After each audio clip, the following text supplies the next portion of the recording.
आप यकीन नहीं करेंगे, इस बर्फी को मैंने बस 20 मिनट में बनाकर तैयार किया है। तो हेलो दोस्तों, आज मैं जो रेसिपी आपके साथ शेयर करने वाली हूँ वो है ताजे नारियल की बर्फी। इसे बनाना बहुत ही आसान है। कम समय में ये एकदम फटाफट बर्फी बनकर तैयार होती है और खाने में भी बहुत ही टेस्टी लगती है। तो इस रक्षाबंधन आप ये ताजे नारियल की बर्फी जरूर बनाकर देखिए, ये आपको बहुत ही पसंद आएगी। ये मिठाई इतनी टेस्टी बनती है कि बस मुंह में डालते ही घुल जाती है। तो आप भी इसे मेरे तरीके से एक बार जरूर बनाकर देखिए, ये आपको बहुत ही पसंद आएगा।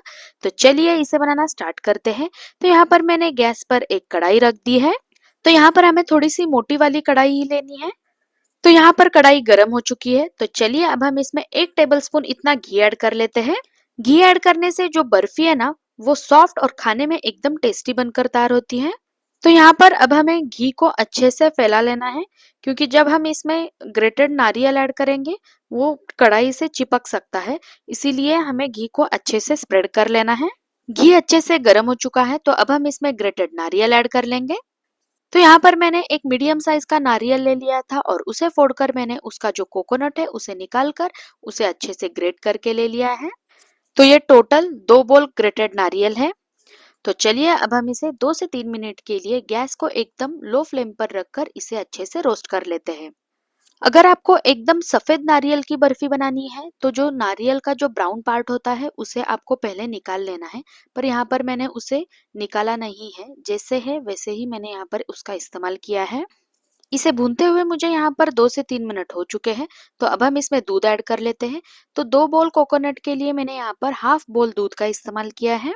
दूध ऐड करने से बर्फी के टेस्ट में एक रिचनेस आती है, इसीलिए मैंने यहाँ पर हाफ बोल इतना दूध इसमें ऐड कर लिया है। तो अब हम इसे फिर से 3 से 4 मिनट के लिए मीडियम फ्लेम पर इसे अच्छे से पका लेंगे। अब थोड़ी देर बाद आप यहाँ पर देख सकते हैं हमने जो दूध इसमें ऐड किया था अब वो पूरी तरह से कोकोनट ने सोक कर लिया है। तो अब हम क्या करेंगे, इसमें शक्कर ऐड कर लेंगे। 2 बोल ग्रेटेड कोकोनट के लिए 1 बोल शक्कर, ये एकदम परफेक्ट मेजरमेंट है। अगर आप कम मीठा खाना पसंद करते हैं तो शक्कर की क्वांटिटी आप कम कर सकते हैं।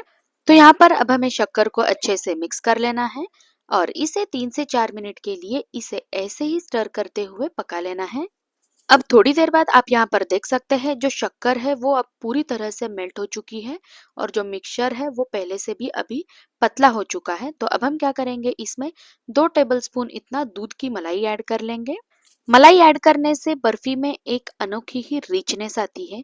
तो इसीलिए अगर आपके पास है तो आप जरूर इस मलाई को ऐड कीजिए, नहीं है तो आप इस स्टेप को स्किप भी कर सकते हैं।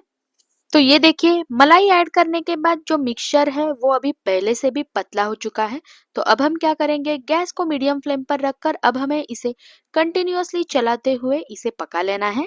अब थोड़ी देर इसे पकाने के बाद आप यहाँ पर देख सकते हैं जो बर्फी का जो मिक्सचर है वो अभी पहले से भी गाढ़ा हो चुका है। तो अभी हमें इसे इसी तरह से स्टर करते हुए पका लेना है। इसके बाद अब हम इसमें हाफ टी स्पून इतना इलायची पाउडर ऐड कर लेंगे और इसे अच्छे से मिक्स करते हुए मिक्सचर को थिक होने तक इसे पका लेना है। अब थोड़ी देर बाद आप यहाँ पर देख सकते हैं जो बर्फी का मिक्सचर है वो अब थिक हो चुका है। बर्फी बनाने के लिए जैसी कंसिस्टेंसी इसकी होनी चाहिए, ठीक उसी कंसिस्टेंसी में ये बनकर तैयार हो चुका है। बर्फी को सेट करने के लिए मैंने यहाँ पर एक स्टील की प्लेट ले ली है। अब हम इसमें थोड़ा सा घी ऐड कर लेंगे और घी को प्लेट के अंदर अच्छे से फैला लेंगे। तो यहाँ पर मैंने घी को अच्छे से फैला लिया है। तो अब हम इसमें हमने जो बर्फी का मिक्सचर बनाकर तैयार किया है उसे अब हम इस प्लेट में ट्रांसफर कर लेंगे।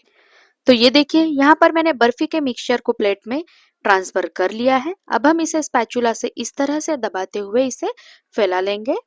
तो यहाँ पर मैंने बर्फी के मिक्सचर को प्लेट में इस तरह से फैला लिया है और इसे 5 मिनट के लिए अब हम साइड में रख देंगे।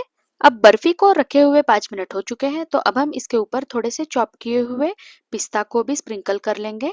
हमने जो पिस्ता के पीसेस इसमें ऐड किए हैं उन्हें अब हमें इस तरह से दबा लेना है जिससे वो बर्फी के ऊपर अच्छे से सेट हो जाएंगे। तो यहाँ पर जो बर्फी है वो हल्की सी ठंडी हो चुकी है। तो अभी हमें इसे पीसेस में कट कर लेना है। तो एक बार अगर बर्फी ठंडी हो जाए तो आप इसे पीसेस में कट नहीं कर सकते हैं। तो इसीलिए आपको यहाँ पर जब बर्फी गर्म हो तभी आपको इसे इस तरह से कट लगा कर लेना है। तो ये देखिए यहाँ पर मैंने बर्फी के पीसेस बनाकर तैयार किए हैं। तो अब हम इसे पूरी तरह से ठंडा करने के लिए साइड में रख देंगे। 10 मिनट बाद आप यहाँ पर देख सकते हैं बर्फी जो है वो बहुत ही अच्छे से सेट होकर तैयार हो चुकी है। तो चलिए अब हम इस कोकोनट बर्फी को प्लेट से निकाल लेते हैं।